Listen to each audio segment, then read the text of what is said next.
ప్రేమ oxygen లాంటిది. కనిపించదు, కానీ బ్రతికిస్తుంది. ఏటికి వరద వచ్చినా, నోటికి దురద వచ్చినా ఎప్పుడు దేన్ని ముంచుతాయో ఎవరికీ తెలియదు. అలవాట్లు సరిగా లేకుంటే ఎంతటి ధనవంతుడైనా బికారిగా మారుతాడు. నీవు బలమైన నిర్ణయం తీసుకోకపోతే నీ భవిష్యత్తు బలహీనపడుతుంది. పడిపోయినప్పుడు ఆగిపోకూడదు, తిరిగి పరిగెత్తడం నేర్చుకోవాలి. కోల్పోయినప్పుడు బాధపడకూడదు, మళ్ళీ కష్టపడి సాధించుకోవాలి.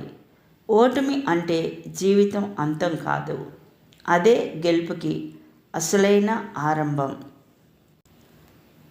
ఆస్తిపాస్తులు ఉన్నాయని ఎగిసిపడకు, ఏమీ లేవని అధైర్యపడకు, ఎవరూ లేరని బాధపడకు, మరెవరో ఉన్నారని గర్వపడకు. సుఖాలకు పొంగిపోకు, దుఃఖాలకు బాధపడకు. వీటన్నిటికీ ఆ పరమాత్మ చెప్పే సమాధానం ఒక్కటే: ఏది శాశ్వతం కాదు. గాయం అయిన చోటే మందు రాయాలి.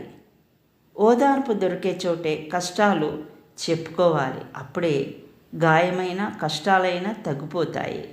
వాదించుకుంటే ఎవరో ఒకరు గెలుస్తారు, కానీ చర్చించుకుంటే ఇద్దరూ గెలుస్తారు.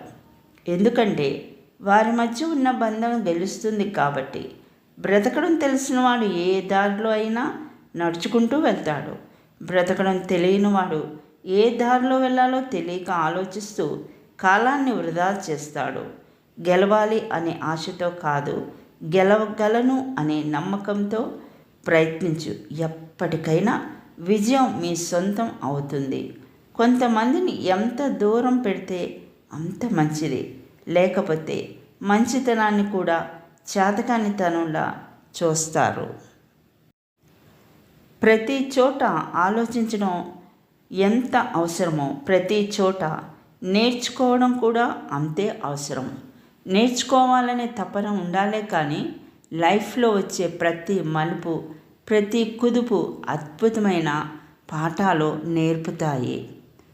నేను చేయగలను అనే నమ్మకం మీకు ఉంటే ఎలా చేయాలనే మార్గం అదే కనిపిస్తుంది. అర్ధరహితమైన మాటల కంటే అర్థవంతమైన నిశ్శబ్దం చాలా గొప్పది. జీవితం అనేది గమ్యం కాదు, గమనం మాత్రమే. ఎన్నిసార్లు ఓడినప్పటికీ గెలవడానికి మరో అవకాశం ఉంటుంది.